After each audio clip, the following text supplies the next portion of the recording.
I'm ready whenever you guys are. Welcome into Outkick the Show. I'm your fearless leader, Clay Travis. I appreciate all of you hanging out with us as we dive into the mess that is Ukraine, the potential mess that might be Taiwan, all of that big geopolitical related issues, what is going on, what is likely to happen going forward, and why should you care about the situation in Ukraine. If you're busy and you haven't been able to pay a lot of attention to it, you see it on the news, you know it's a significant story, but I get it. There are a lot of different things in any given day that you might have to be in charge of, much less serious stuff. My kids are getting out of school early today. As soon as I finish this, I'm running to go pick up my two youngest boys from school. And then I've got potentially 3 basketball games to take my boys to tonight that they're playing in. So I get it as a parent how every day can feel a little bit chaotic, and maybe you're in school, maybe you're younger, you don't have kids yet, but you're still wondering, okay, what in the world's going on with Ukraine? Why does it matter? Why should I care? Those are very valid questions. So let's start right here. Vladimir Putin senses weakness in United States leadership and in global leadership, and he believes that now is the time for him to try to reclaim past glory in Russia. Okay, let's think about this from a psychological perspective. Vladimir Putin considers the collapse of the Soviet Union and Russia losing the Cold War in the late 80s, the Berlin Wall coming down, the collapse of all of Russia's land, and the collapse of the USSR to represent a fundamental failure of Russia's historical legitimacy. And so, as a former KGB member, Putin is all about reclaiming Russian homeland and Russia's sphere of influence. So we were talking about this earlier, and Buck and I had, I think, a pretty good discussion about this in the larger context here. A lot of what you have to deal with when you're dealing with a guy like Putin is this is not playing a traditional game. The motives and motivations of someone like Putin are different than what a rational actor might be motivated by. In other words, let me take a step back. In the United States, if there are financial constraints on a business, on a state, on a government, those are significant penalties because we're a capitalistic organization. And in general, the goal of capitalistic organizations and of a capitalistic government is to expand the overall pie of available assets for all of the people involved. And that's why capitalism is and remains, and I believe always will be, the foundation of all global success, right? Growing the pie constantly. If you study history, capitalism has lifted more humans out of bondage, more humans out of extreme poverty than anything ever in the history of the world, okay? And so we behave in a rational, Western-based focus with the idea being, hey, if we levy these significant sanctions on Russia, they're going to change their behavior. Well, you just saw that Vladimir Putin effectively thumbed his nose at the idea of sanctions. Why did he do that? Because he doesn't respect Western authority and he doesn't fear Joe Biden. Now, some people get mad at me. The reality, in my opinion, is Putin was afraid of Trump because he didn't exactly know what Trump was going to do from one moment to the next. Trump was the poker player who might be bluffing at any point in time. And Trump convinced Putin that if he invaded and tried to take Ukraine, and I think he did the same thing to Chairman Xi in China, that if they made an effort to go grab Ukraine or Taiwan, that there were going to be significant consequences. There was not the belief that Joe Biden was willing to take the same tack. There was no fear of Biden. And these autocratic leaders, these authoritarian dictators in many ways, in China and in Russia, ultimately fear consequences from other people that they believe might do them ill.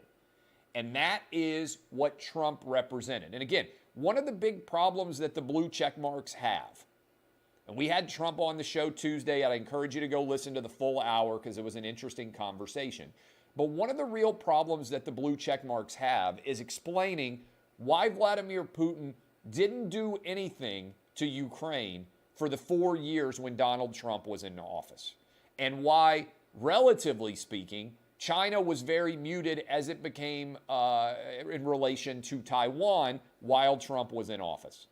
But as soon as Trump is out of office, my concern, and if you listen to the Clay and Buck show, I started saying this months ago, is that my concern was China and Taiwan, and Russia and Ukraine, that Russia and China might enter into some sort of relationship whereby China nodded and didn't really go against Russia when they took Ukraine, and Russia did the same when China took Taiwan. That was going to be a dual-fronted war. And if you remember, Putin traveled to China, to Beijing, for the opening of the Winter Olympics, and he waited until the Olympics was over, and then he unleashed holy hell on Ukraine. And right now, there's so many questions surrounding Ukraine, but one of the most prominent ones is, how long will the Ukrainian people fight, and what sort of significant casualties and consequences can they bring to bear against Vladimir Putin? That's the question. But how did we get to this world where after generations where effectively there was no major invasion of one country by another country, suddenly we see Russian tanks rolling across the borders into Ukraine? We've got Russian planes flying in, dropping bombs everywhere. What is taking place that we have created this recipe for this to occur? And I believe ultimately it is rooted in weakness from Joe Biden that was directly connected in many ways to what happened in Afghanistan. Whether or not you want to believe it, everybody can have different theories. When the United States pulled so disastrously out of Afghanistan, when we left everything behind, it made many people question the strength of the United States and our management acumen. And so right now, Vladimir Putin and Chairman Xi in China, they sense weakness with Joe Biden and this administration. And some people say, well, how in the world are you even going to talk about this? Like, why in the world would you even say anything negative about Joe Biden? I believe that Joe Biden is right now on pace to be the worst president of our lives.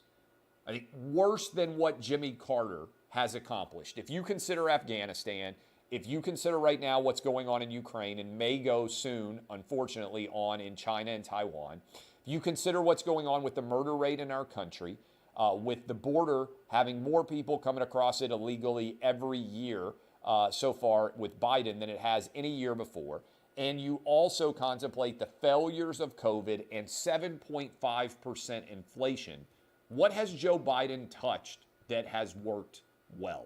What is better right now?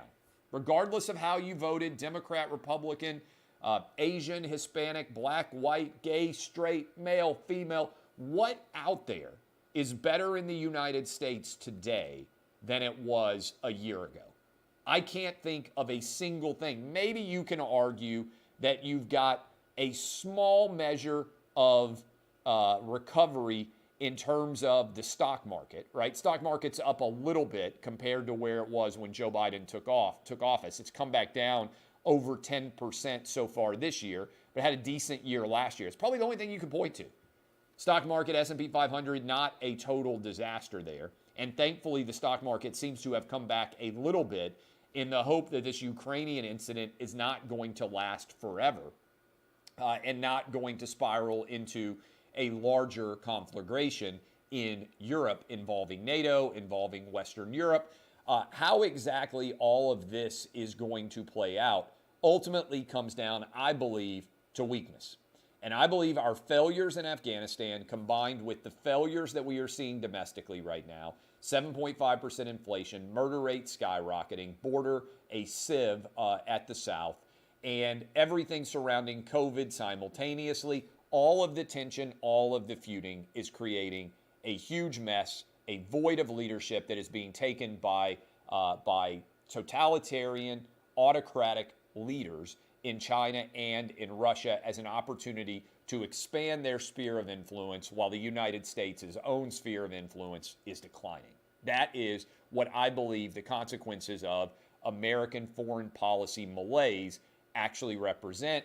More danger for people around the world because the United States is not at its apex status. And when that happens, other people are going to take advantage of perceived weakness. Now, I don't think that's not being patriotic, right?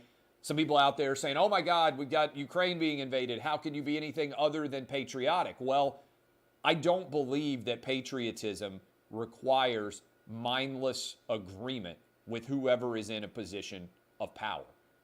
Our leaders right now in the Biden administration, I believe, are making a lot of very poor choices, and their weaknesses that have been exacerbated over the last 16 months or so are being taken advantage of now by Putin and potentially by Chairman Xi in China. The most significant detail that just came out of that Biden teleprompter reading and then taking questions afterwards was when he was asked about his relationship with China and whether he was asking China to help with Russia, and he chose not to comment on that. You can go watch that video up on my Twitter feed at Clay Travis.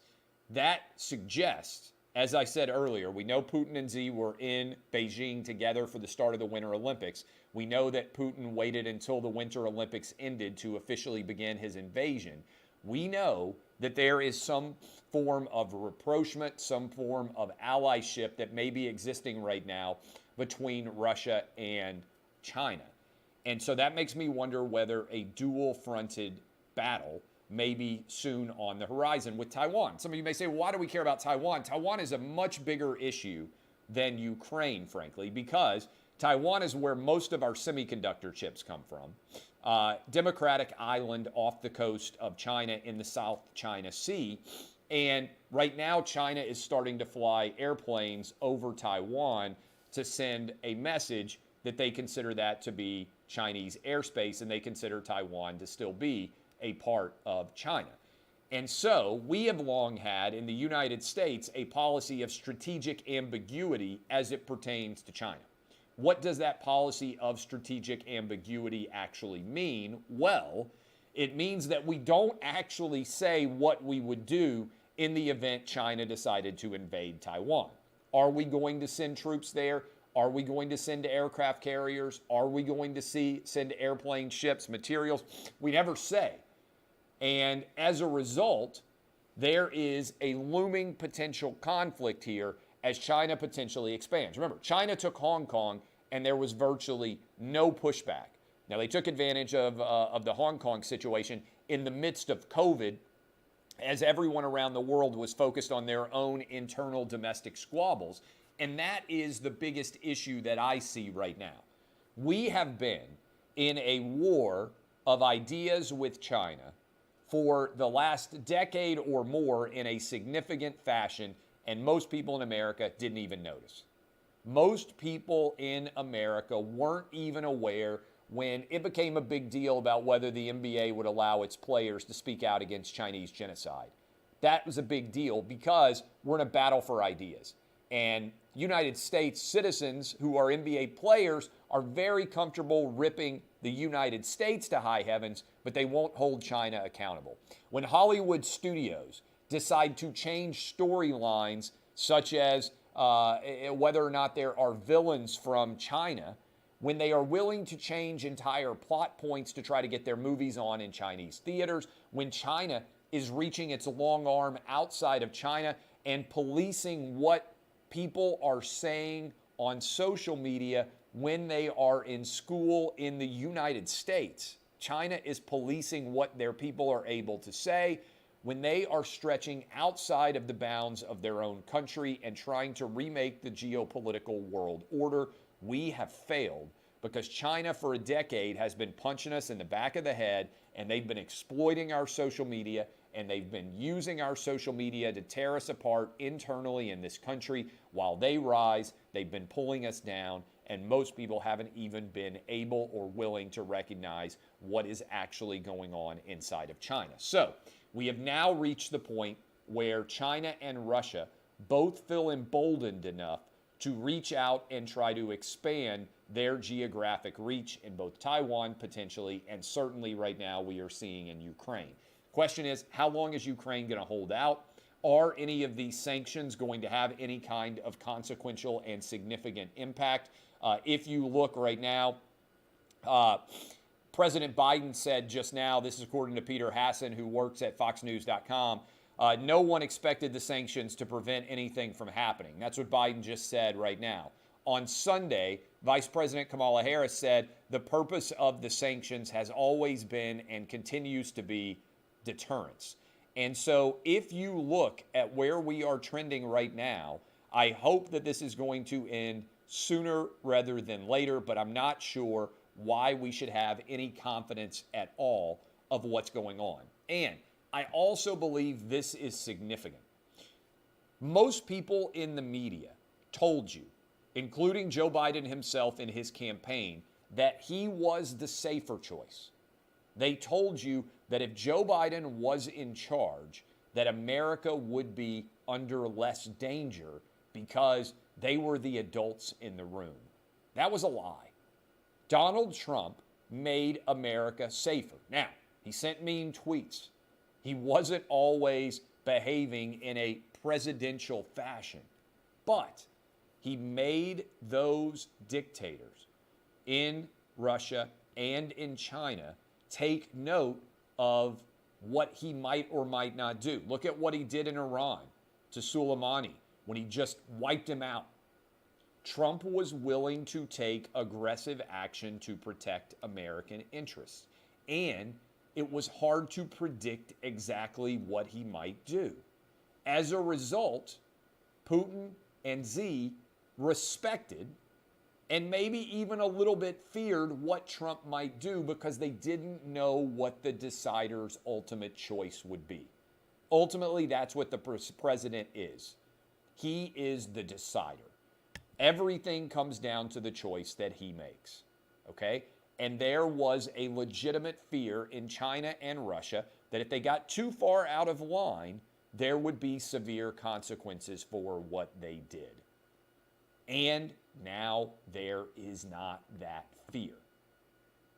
Power can be strong and apparent and clear, but it can also be silent. And there is a difference between physical strength and mental strength.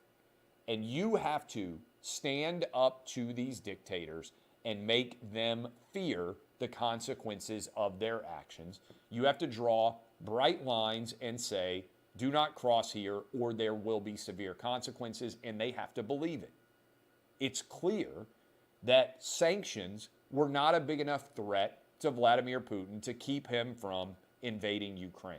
He analyzed all of the threats economically and determined that they weren't severe enough to keep him from invading Ukraine. Now we have to hope that this thing doesn't spread beyond Ukraine, that sanity can prevail.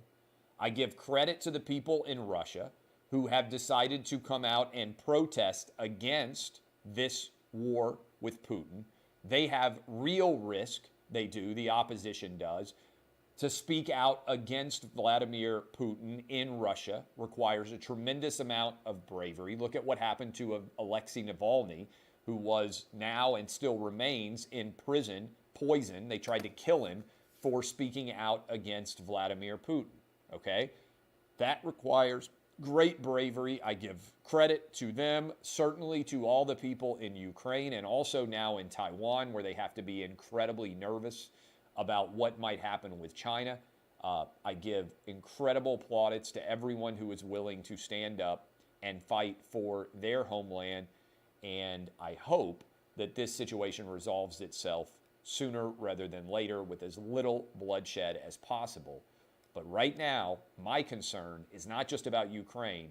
It's that things are going to spread and that Taiwan is also going to become on another front of invasion, and that China is going to make that move. So want to tell you right here, as I am finishing off the show, that this is beyond a shadow of a doubt a huge mess.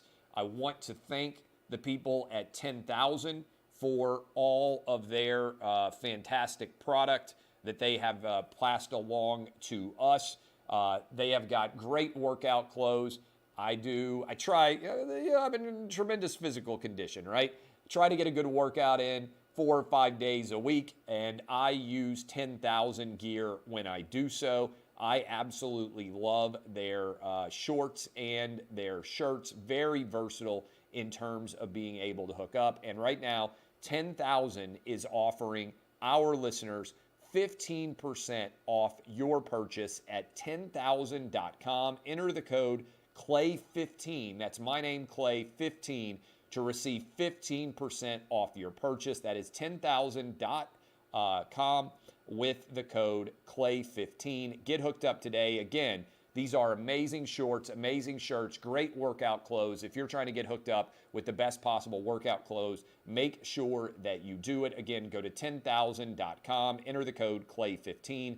That is tenthousand.com with the code Clay15. I appreciate all of you. Encourage you to go download the podcast, listen to us talk about the Ukraine situation for most of the show today on Clay and Buck. Also encourage you to go listen to a lot of our interviews so far this week, whether it's Donald Trump, whether it is the governor of Virginia, Glenn Youngkin, whether it's Herschel Walker. Lots of great discussions so far, all about Ukraine and more. I appreciate you. I am Clay Travis, DBAP, unless you need to SBAP. This has been Outkick the Show.